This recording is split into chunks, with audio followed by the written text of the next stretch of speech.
Hey, everybody. A lot of people have been asking me, where do you live? I live in Highland County, Virginia, which is right on the West Virginia line, but we're in Virginia. And man, it's beautiful out here. And I covered war for 30 years, and I'm not doing that anymore. Here's what I'm doing. Look at this. This is a local farm. You know, it's beautiful out here. Look at all these beautiful horses, hanging out. It's amazing. And this is about as red a county as it gets. And the interesting thing about that is, people are like, oh, you live in Republican country. Here's the thing. We moved here.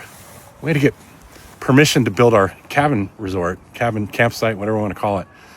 And we had to go through Board of Supervisors and all these, and a lot of Republicans voting for, us to be able to do what we're going to do. And I don't have any problem with Republicans. I don't have any problem with anybody. I just don't like hypocrites and liars. And so, when you think about this is a peaceful place or peaceful people. Everybody in this county since we moved here has bent over backwards to help us make our dream come true. The only people we seem to have problems with are when it gets into the hands of big government people, And, the folks around here, they're just kind. They live a hard-working life. They don't... Local guy coming by right here. They don't want to do anything but see their community prosper. And, it's a little tough as an outsider because, and there's like 10 families here that have been here since like late 1700s. And they're kind of, outsiders are not super loved when they first get here. But as long as you kind of keep them in the loop as to what you're trying to do, and, they've been very kind. We wouldn't be able to do this without people in this county. And we know that this county is largely a red county. So when you think about things that you're doing in your world and you're worried about how the world's turning out and how divided we are, go somewhere. Just go somewhere and visit where there's people that aren't like us or like you or they're not necessarily progressive or whatever. And sit down and just have a conversation with them. That's what we've been doing since we first arrived. And I can promise you, they're a lot more like you and me than you think they are. And you'll learn a lot from them. Look at this. This is beautiful. Look at this. Back in the, there's a town here about a mile away. It's called Monterey, Virginia. And we'll show you more of that later. But the interesting thing about Monterey is they call it Little Switzerland, which is amazing. These horses are coming up all over the place. Can't lose. I wish I had an apple. And not my horse, so I wouldn't feed it. But kind of wish I had an apple. How you doing, buddy?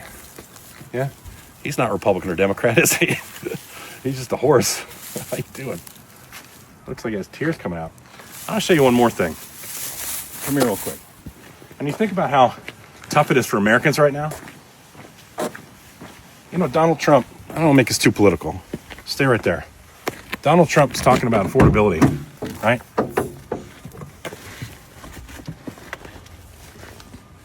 Here's affordability right here.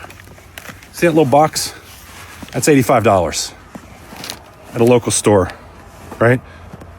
$85. So when he talks and when all those folks in the White House talk about affordability, tell them the $85 will get you this or something like it. Maybe you got a bigger bag, maybe a few more things in it, but it's not cheap anymore to live. Don't believe it when they say it is. You got to fight for them to fight for us. We're doing all this stuff overseas, going to Venezuela, and billions, tens of billions of dollars to do that operation. And we can't afford health care for people, right? Okay. You want your health care? Great. This is what we're going to be dealing with. We're going to be dealing with $85. Next year, this box is going to be $100 unless we fix things pretty quickly. So anyways, get out in places like Highland County, Virginia. Come and see us. Go to places like this. Learn to meet the people that you don't necessarily know. And don't worry about the politics. Just sit down, have some coffee with them, go to a local cafe. In our town, it's called Claire's, or the Highlander restaurant. Pop in, see those kind of people. You meet some good down-home people who are really kind and really loving. And you'll see that we're all pretty much the same. Thanks, follow, and share.